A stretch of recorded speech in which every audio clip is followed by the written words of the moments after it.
ओम शांति। मैं अंतर्मुखी आत्मा हूँ।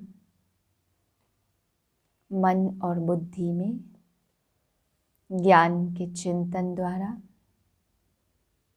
अंतर का सुख अनुभव कर रही हूँ। मुझ अंतर्मुखी आत्मा से शीतल शांत वाइब्रेशन फैल रही है। मेरा यह शरीर चंद्रमुखी बन रहा है। चंद्रमा के समान शीतलता मुझ आत्मा से फैल रही है।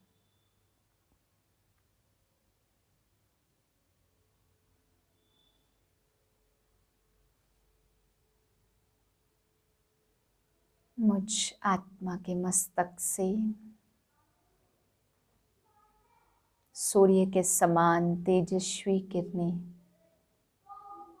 अनेक आत्माओं तक जा रही हैं।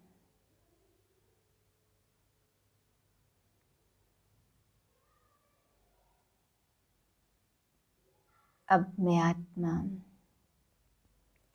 ज्ञान का चिंतन करते करते एक बाप की याद में ज्वाला स्वरूप ज्वालामुखी का अनुभव कर रही हूँ।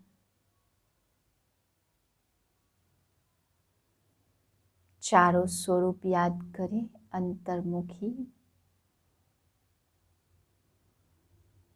चंद्रमुखी, शीतलता का अनुभव, सूर्यमुखी, सूर्य के समान लाइट फैलाते हुए, ज्वाला स्वरूप ज्वालामुखी। इसी स्थिति में आज के महावाक्य सुनते हैं। 10/11/2021 के महावाक्य हैं। आज का पहला प्रश्न, मनुष्य की सद्गति कब होती है? दूसरा प्रश्न, महारथी किसको नहीं कहेंगे? तीसरा प्रश्न, जब रात को सोते हो तो बाबा ने क्या करने के लिए कहा? चौथा प्रश्न, परियां कब बनेंगे? पांचवा प्रश्न, विजयी बनने के लिए क्या करना है?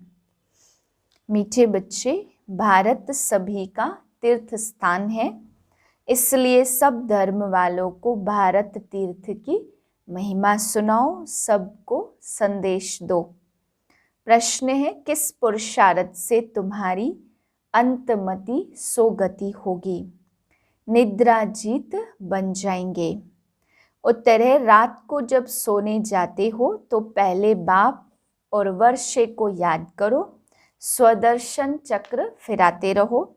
जब नींद आए तो सो जाओ, फिर अंतमति सोगति हो जाएगी। सवेरे उठेंगे तो वही पॉइंट्स याद आती रहेंगी। ऐसा अभ्यास करते तुम नींद को जीतने वाले बन जाएंगे। जो करेगा सो पाएगा, करने वालों की चलन प्रसिद्ध हो जाती है। गीत है, जो पिया के साथ है उनके लिए ही ज्ञान की बरसात है। ओम शांति। जो पिया के साथ, अब दुनिया में बाप तो बहुत हैं, परंतु उन सबका बाप रचयिता एक ही है। वही ज्ञान का सागर है। ज्ञान से ही सद्गति होती। सद्गति भी मनुष्य की तब होती जब सतयुग की स्थापना हो। बाबा को ही कहा जाता सद्गति दाता। जब जब संगम का समय हो तब तो ज्ञान सागर आकर सद्गति में ले जाएंगे। इस समय दुर्गति तो सबकी है, दुर्गति भी सबकी एक जैसी नहीं होती। सबसे प्राचीन भारत है, भारतवासियों के ही 84 जन्म गाए हुए हैं। जरूर जो पहले पहले मनुष्य होंगे वही 84 जन्मों के लायक होंगे। देवताओं के 84 जन्म तो ब्राह्मणों के भी 84 जन्म। मुख्य को ही उठाया जाता, बाप ब्रह्मा द्वारा नई सृष्टि रचने के लिए पहले पहले सूक्ष्म लोक रचते हैं, फिर नई सृष्टि की स्थापना होती है। त्रिलोकी नाथ एक बाप है, बाकी उनके बच्चे भी अपने को त्रिलोकी के नाथ कह सकते हैं। यहाँ तो बहुत मनुष्यों ने नाम भी रखवा दिए त्रिलोकी नाथ। डबल देवताओं के भी नाम रखवाए हैं। जो अच्छे बच्चे हैं उनकी बुद्धि में बहुत अच्छी पॉइंट की धारणा रहती। जो होशियार डॉक्टर होगा उनकी बुद्धि में बहुत दवाइयाँ होंगी। यहाँ भी रोज नई नई पॉइंट निकलती जाती। जिनकी अच्छी प्रैक्टिस होगी वह नई नई पॉइंट धारण करते होंगे। जो धारणा नहीं करते उनको महारथी नहीं कहा जाएगा। सारा मदार बुद्धि पर है और तकदीर की भी बात है। यह भी ड्रामा है, ड्रामा को कोई जानते नहीं है। यह भी समझते हम आत्मा शरीर धारण कर पार्ट बजाती, परंतु ड्रामा के आदि मध्यांत को नहीं जानते, गोया कुछ भी नहीं जानते। तुमको तो जानना चाहिए ना, बच्चों का तो फर्ज है औरों को बाप का परिचय देना, सारी दुनिया को बताना है। कोई ऐसा न कहे कि हमको तो मालूम ही नहीं था। फॉरेन से भी बहुत आने वाले हैं, उन सब का प्रबंध करेंगे बॉम्बे में। वह लोग तो समर्थ भी है, पैसे तो उन्हों के पास बहुत है।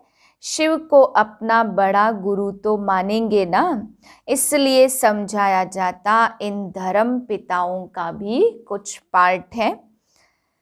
बच्चों ने शुरू में साक्षात्कार किया था, यह इब्राहिम क्राइस्ट आदि सब आएंगे मिलने, तो उनकी फील्ड बनानी चाहिए ना। सब टूरिस्ट आदि बॉम्बे में आते रहते। असुल भारत बाप का बर्थ प्लेस है, तो भारत सबको बहुत खींचता है।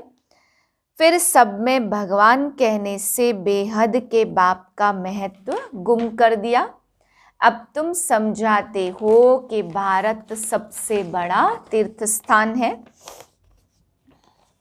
पार्ट बजाते बजाते आखिरी दुख में आना ही है, फिर दुख से छुड़ाए सुख में ले जाना बाप का ही काम है। बाप का बर्थ प्लेस है भारत, इतना महत्व तुम बच्चे ही जानते हो। जो जानते हैं उन्हों को नशा चढ़ा हुआ है। कल्प कल्प भारत में बाबा आते हैं, यह सबको बताना है, निमंत्रण देना है। रचना की नॉलेज को कोई भी जानते नहीं, तो ऐसा सर्विसेबल बनकर अपना नाम बाला करना चाहिए। यह मेला सब तरफ जाएगा, तो जो तीखे बच्चे हैं उनकी मदद मांगते रहते, उन्हों के नाम जपते रहते। एक तो शिव बाबा को जपते हैं, दूसरा ब्रह्मा बाबा को, तीसरा कुमार का गंगे मनोहर को जपेंगे। भक्ति मार्ग में हाथ में माला फेरते, अब मुख से नाम जपते हैं। फलानी बहुत सर्विसेबल है, निरहंकारी है, मीठी है, देह अभिमान नहीं है। कहते हैं ना, मिठरा घूरत घुराए, स्नेह दो तो स्नेह मिलेगा। अब बाप कहते तुम दुखी बने हो, तुम मुझे याद करेंगे तो मैं भी मदद करूँगा। तुम नफरत करेंगे, यह तो गोया अपने ऊपर नफरत करते हो, पद नहीं मिलेगा।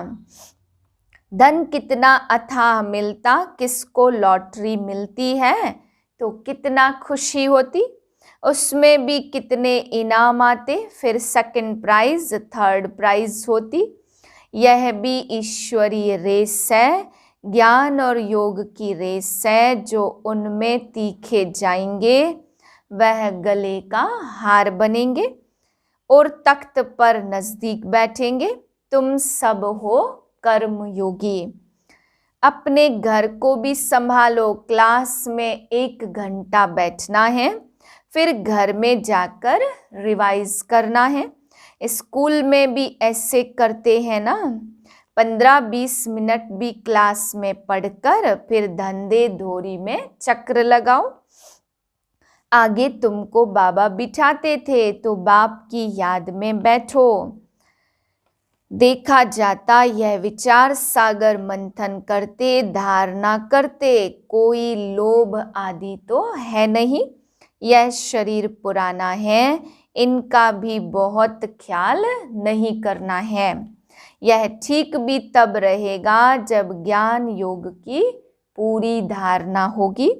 धारणा नहीं होगी तो शरीर और ही सड़ता जाएगा, सड़ते सड़ते बिल्कुल ही कब्र दाखिल हो जाएगा। नया शरीर फिर भविष्य में मिलना है, आत्मा को पवित्र बनाना है। यह पुराना मूत पलित शरीर है, कितना इसको पाउडर लगाओ तो भी वर्थ नॉट ए पेनी है। अब तुम सबकी सगाई शिव बाबा से है। जब शादी होती तो उस दिन पुराने कपड़े पहनते। अब इस शरीर का स्थूल श्रृंगार ज्यादा नहीं करना है। ज्ञान योग से अपने को सजाएंगे तब परियां बन जाएंगे। यह है ज्ञान मान सरोवर, यह है पाठशाला। बैठकर गीता सुनाते, कंठ कराते हैं। जब बहुत भक्ति करते तब भगवान मिलते हैं, ऐसा सोचते। सो भी रात के बाद दिन जरूर आएगा ना। कल्प की आयु कोई क्या बताते, अब समझाने की भी ताकत चाहिए। योग बल से काम निकालना है, अगर नहीं कर सकते तो गोया ताकत ही नहीं है, योग नहीं है। बाबा भी मदद उन्हों को करते जो योग युक्त बच्चे हैं। ड्रामा में जो है वह रिपीट होता, सेकंड सेकंड जो पास्ट होता जाता, टिक टिक होती जाती। हम श्रीमत से एक्ट में आते हैं, श्रीमत पर नहीं चलेंगे तो श्रेष्ठ नहीं बनेंगे। नंबरवार तो है ना, यह लोग समझते हम एक हो जाएं, पर अर्थ का पता ही नहीं है। तुम्हारा बाप टीचर गुरु है, जो पूरा श्रीमत पर नहीं चलेंगे वह श्रेष्ठ भी नहीं बन सकेंगे। अगर एकदम नहीं चलेंगे तो खत्म हो जाएंगे। रेस में जो लायक होशियार होते उनको ही रखते हैं, बड़ी रेस में अच्छे घोड़े निकालते हैं, क्योंकि लॉटरी भी बड़ी रखते। यह भी ह्यूमन अश्व रेस है, हुसैन का भी घोड़ा दिखाते हैं ना। हिंसा 2 प्रकार की होती है। नंबर 1 है काम कटारी, जो आधा कल्प से अपना भी खून और दूसरों का भी खून करते आए। इस हिंसा को कोई जानते ही नहीं है। सन्यासी भी ऐसे नहीं समझते, सिर्फ वह कह देते यह विकार है। बाप तो कहते बच्चे यह काम महाशत्रु है, यह भी सिद्ध कर बताना है कि हमारा प्रवृत्ति मार्ग है, तुम्हारा हठ योग है। क्राइस्ट को 2000 वर्ष हुए, अब हिसाब करो उनके एवरेज जन्म कितने हुए, 30 या 32। यह तो क्लियर है, जो बहुत सुख देखते वह बहुत ही दुख भी देखते, और धर्म वालों को कम सुख और कम दुख मिलता है। एक्यूरेट बता नहीं सकते, 1-2 जन्म का फर्क पड़ेगा। अबाउट में बताते यह सब बातें विचार सागर मंथन करने की है। कोई पूछे तो क्या समझाएं, फिर भी बोलो बाप को याद करना है, मेहनत का काम है। बच्चे बम्बई में बहुत मेहनत कर रहे हैं, क्योंकि उनको बहुत सक्सेसफुल होना है। इसमें बुद्धि चाहिए, बाबा के धन से बहुत प्यार चाहिए। कोई तो धन नहीं लेते, अरे ज्ञान रत्न लो और धारण करो, तो कहते हैं हम क्या करें, हम समझते नहीं हैं। नहीं समझते हो तो तुम्हारी भाभी। अच्छा, मीठे मीठे सिके लधे बच्चों प्रति माता पिता बाप दादा का याद प्यार गुड मॉर्निंग। रूहानी बाप की रूहानी बच्चों को नमस्ते। हम रूहानी बच्चों की रूहानी बाप को नमस्ते। धारणा के लिए पहली पॉइंट, शरीर को ठीक रखने के लिए ज्ञान योग की धारणा करनी है। किसी भी चीज का लोभ नहीं रखना है, इस ज्ञान योग से सजना है, स्थूल श्रृंगार से नहीं। दूसरी पॉइंट, एक घड़ी आधी घड़ी पढ़ाई अवश्य पढ़नी है, ज्ञान और योग में रेस करनी है। वरदान है, सर्व के दिलों के राज को जान, सर्व को राजी करने वाले सदा विजयी भव। विजयी बनने के लिए हर एक के दिल के राज को जानना है। किसी के मुख द्वारा निकलने वाले आवाज से उसके दिल के राज को जान लो तो विजयी बन सकते हो। लेकिन दिल के राज को जानने के लिए अंतर्मुखता चाहिए। जितना अंतर्मुखी रहेंगे उतना हरेक के दिल के राज को जानकर उससे राजी कर सकेंगे। राजी करने वाले ही विजयी बनते हैं। स्लोगन है, वैराग्य ऐसी योग्य धरनी है जिसमें जो भी फल डालेंगे वह फलीभूत अवश्य होगा। ओम शांति।